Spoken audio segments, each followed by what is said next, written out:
እጣ ፋንታን በራስ መዳፍ የኢትዮጵያ የማድረግና የመወሰን ከፍታ ሰላም ሉዓላዊነትና የሀገር ግንባታ የረጅም ጊዜ ትግልና የጥበብ ውጤቶች እንጂ በአጋጣሚ የሚገኙ ስጦታዎች አይደሉም። ተቀምጠን የምንጠብቀው ሳይሆን ሰርተን የምናሳካው ነው። የኢትዮጵያ የማድረግና የመወሰን አቅም ከዚህ እውነታ የራቀ አይደለም። ታዲያ አንዲት ሀገር የራሷን እጣ ፋንታ በራሷ ለመወሰን እንደዚሁም ዓለም አቀፍ ጫናዎችን ለመቋቋም ምን አይነት የዲፕሎማሲ ጥበብ ያስፈልጋት ይሆን? ቆይታችን ለትንታኔ መርጦታል። አብራችሁን ዝለቁ።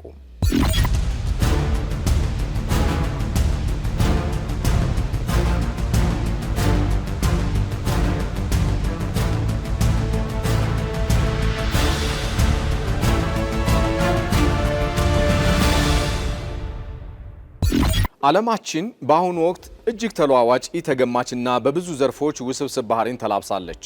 በዚህ ማዕበል መካከል የምትገኘው ኢትዮጵያም የራሷን የውሳኔ ሉዓላዊነት አስጠብቃ ለመሻገር የጠራ ርዕይና የጸና አቋምም በእርግጥም ያስፈልጋታል። ይህ አቋምም በባዶ ምኞት ላይ የተንጠለጠለ ሳይሆን ጠንካራ ተቋማትን በመገንባት ቴክኖሎጂን በመታጠቅና ከማንኛውም ጥቃት ሀገርን ለመመከት በሚያስችሉ አስተማማኝ የማድረግ አቅም ላይ የተመሰረተ ነው።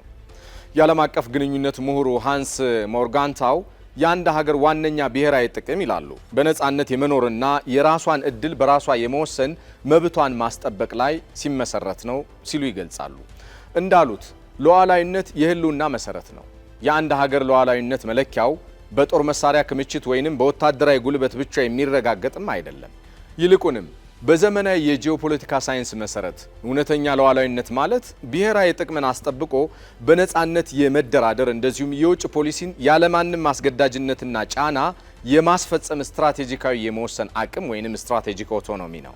ጠቅላይ ሚኒስትር አብይ አህመድ ይህንን ሳይንሳዊ እውነት መነሻ በማድረግ ኢትዮጵያ የውሳኔ ሉዓላዊነቷን ለማስጠበቅ የምትከተለውን የዲፕሎማሲና የማድረግ አቅም ጽንሰ ሀሳብ በሶስት አንኳር መዎች ጠቅልለውታል።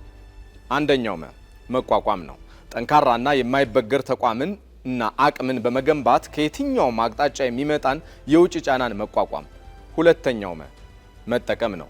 በዓለም አቀፍ ስርዓት ውስጥ የሚፈጠሩ ፈተናዎችን በብልሃት በማለፍ ብቻ ሳይወሰኑ ገጠመኞችን ወደ መልካም ዕድል ቀይሮ መጠቀም። ሶስተኛው መግራት ነው። በሌሎች ኃይሎች የፖለቲካ አጀንዳ ከመነዳትና ተቀባይ ከመሆን ወጥቶ የራስን ሀገራዊ አጀንዳ በመቅረጽ ዓለም አቀፉን ማህበረሰብ በራስ ትርክት መግራት። በአንጻሩ የኢትዮጵያ ታሪካዊ ጠላቶች ከሀገራችን የከፍታ ጉዞ ጋር ተጻራሪ በሆነ መንገድ በዓለም አቀፍ ግንኙነት የስሁት ስሌት ወይንም ስትራቴጂክ ሚስካልኩሌሽን በሚባለው አዙሪት ውስጥ ወድቀዋል። እነኚህ ኃይሎች የራሳቸውን የውድቀት ሶስት መዎች አንግበው ይንቀሳቀሳሉ። የመጀመሪያው መካድ፣ መርሳትና መመኘት። ቀዳሚው ኢትዮጵያ አልገዛም የሚል ቆራጥ ህዝብ ያላት ሀገር መሆኗን በድፍረት መካድ። ሁለተኛው የሀገራችንን ስትራቴጂካዊ ጥልቀትና የሰብአዊነት ልክ መርሳት። ሌላኛው ደግሞ ጊዜው ያለፈበትን ስልት መጠቀም፣ ኢትዮጵያን ለማፍረስ በከንቱ መመኘት ነው።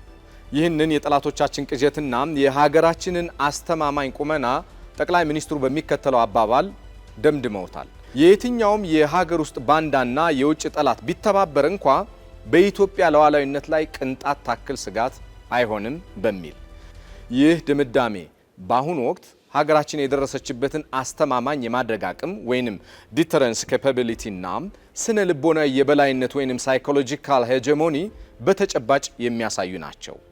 ኢትዮጵያ ሰላምን የምትለምን ደካማ ሀገር ሳትሆን ሰላምን የማስፈን የማድረግና የመወሰን ሙሉ አቅም ያላት ጠንካራ ሀገር ናት። የውስጥ ጽንፈኞችም ሆኑ የውጭ ታሪካዊ ጠላቶች በካዱት በረሱትና በተመኙት ልክ ኢትዮጵያ አትገኝም። ይልቁንም በመቋቋም በመጠቀምና በመግራት የዲፕሎማሲ ጥበብን ልክ ወደ ላቀ ከፍታ ታሸጋግረዋለች።